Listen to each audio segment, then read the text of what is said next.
Instruções dos Espíritos. A Nova Era. Um espírito israelita. Milhouse, 1861. Deus é único. E Moisés, o espírito que Deus enviou, com a missão de fazê-lo conhecer não somente pelos hebreus, mas também pelos povos pagãos. O povo hebreu foi o instrumento de que Deus se serviu para fazer sua revelação através de Moisés e dos profetas, e as vicissitudes da vida desse povo foram feitas para chocar os homens e arrancar-lhes dos olhos o véu que lhes ocultava a divindade. Os mandamentos de Deus, dados por Moisés, trazem o germe da mais ampla moral cristã.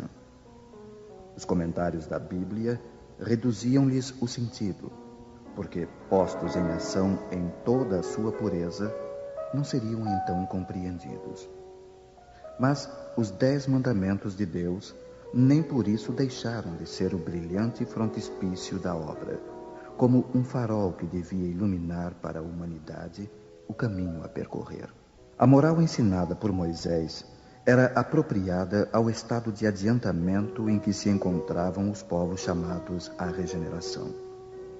E esses povos, semi-selvagens quanto ao aperfeiçoamento espiritual, não teriam compreendido a adoração de Deus sem os holocaustos ou sacrifícios, nem que se pudesse perdoar a um inimigo.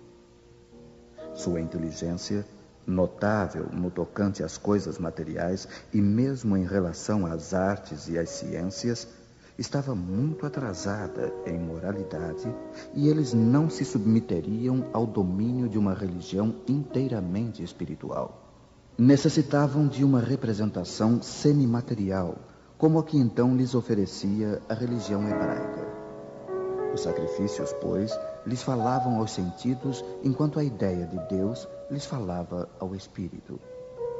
O Cristo foi o iniciador da mais pura moral, a mais sublime, a moral evangélica, cristã, que deve renovar o mundo, aproximar os homens e torná-los fraternos, que deve fazer jorrar de todos os corações humanos a caridade e o amor do próximo, e criar entre todos os homens uma solidariedade comum, uma moral, enfim, que deve transformar a terra, fazê-la morada de espíritos superiores aos que hoje a habitam. É a lei do progresso a que a natureza está sujeita que se cumpre, e o espiritismo é a alavanca de que Deus se serve para elevar a humanidade. São chegados os tempos em que as ideias morais devem desenvolver-se para que se realizem os progressos que estão nos desígnios de Deus. Elas devem seguir o mesmo roteiro que as ideias de liberdade seguiram, como suas precursoras. Mas não se pense que esse desenvolvimento se fará sem lutas. Não, porque elas necessitam, para chegar ao amadurecimento, de agitações e discussões, a fim de atraírem a atenção das massas. Uma vez despertada a atenção, a beleza e a santidade da moral tocarão os espíritos, e eles se dedicarão a uma ciência que lhes traz a chave da vida futura e lhes abre a porta da felicidade eterna. Foi Moisés quem abriu o caminho. Jesus continuou a obra. O Espiritismo a concluirá. Fenelon. Um dia, Deus, em sua inesgotável caridade, permitiu ao homem ver a verdade através das trevas. Esse dia foi o do advento do Cristo. Depois do vivo clarão, porém, as trevas se fecharam de novo. O mundo, após alternativas de verdade e obscuridade, novamente se perdia. Então, semelhantes aos profetas do Antigo Testamento, os espíritos começaram a falar e a vos advertir. O mundo foi abalado nas suas bases. O trovão ribombará. Sede firmes. O Espiritismo é de ordem divina, pois repousa sobre as próprias leis da natureza. E crede que tudo o que é de ordem divina tem um objetivo elevado e útil. Vosso mundo se perdia. A ciência, desenvolvida com o sacrifício dos interesses morais, vos conduzia unicamente ao bem-estar material, revertendo-se em proveito do espírito das trevas. Vós o sabeis, cristãos. O coração e o amor devem marchar unidos à ciência. O reino do Cristo, ai de nós, após 18 séculos e apesar do sangue de tantos mártires, ainda não chegou. Cristãos, voltai-vos para o Mestre que vos quer salvar.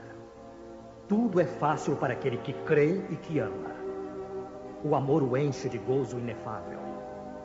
Sim, meus filhos, o mundo está abalado. Os bons espíritos vos dizem sempre: curvai-vos sob o sopro precursor da tempestade para não serdes derrubados. Quero dizer, preparai-vos e não vos assemelheis às virgens loucas que foram apanhadas desprevenidas à chegada do esposo. A revolução que se prepara é mais moral do que material. Os grandes espíritos, mensageiros divinos, insuflam a fé para que todos vós, obreiros esclarecidos e ardentes, façais ouvir vossa humilde voz. Porque vós sois o grão de areia, mas sem os grãos de areia não haveria montanhas. Assim, portanto, que estas palavras, nós somos pequenos, não tenha sentido para vós. A cada um a sua missão, a cada um o seu trabalho. A formiga não constrói o seu formigueiro e animaizinhos insignificantes não formam continentes. A nova cruzada começou. Apóstolos da paz universal e não da guerra, modernos São Bernardos, olhai para a frente e marchai. A lei dos mundos é a lei do progresso. Erasto, discípulo de São Paulo, Paris, 1863.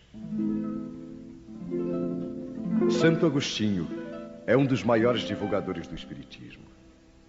Ele se manifesta por quase toda parte, e a razão disso a encontramos na vida desse grande filósofo cristão. Pertence a essa vigorosa falange dos pais da Igreja a que a cristandade deve as suas mais sólidas bases. Como muitos, ele foi arrancado ao paganismo, ou melhor diremos, à mais profunda impiedade pelo clarão da verdade. Quando, em meio de seus desregramentos, ele sentiu na própria alma a estranha vibração que o chamava para si mesmo e lhe fez compreender que a felicidade não estava nos prazeres enervantes e fugidios. Quando, enfim, na sua estrada de Damasco, ele também ouviu a santa voz que lhe clamava: Saulo, Saulo, por que me persegues? E exclamou: meu Deus, perdoa-me. Eu creio, sou cristão. E desde então se tornou um dos mais firmes pilares do Evangelho. Podemos ler, nas notáveis confissões desse eminente espírito, as palavras características e proféticas, ao mesmo tempo que ele pronunciou ao ter perdido Santa Mônica. Estou certo de que minha mãe virá visitar-me e dar-me os seus conselhos, revelando-me o que nos espera na vida futura. Que lição nestas palavras e que brilhante previsão da futura doutrina.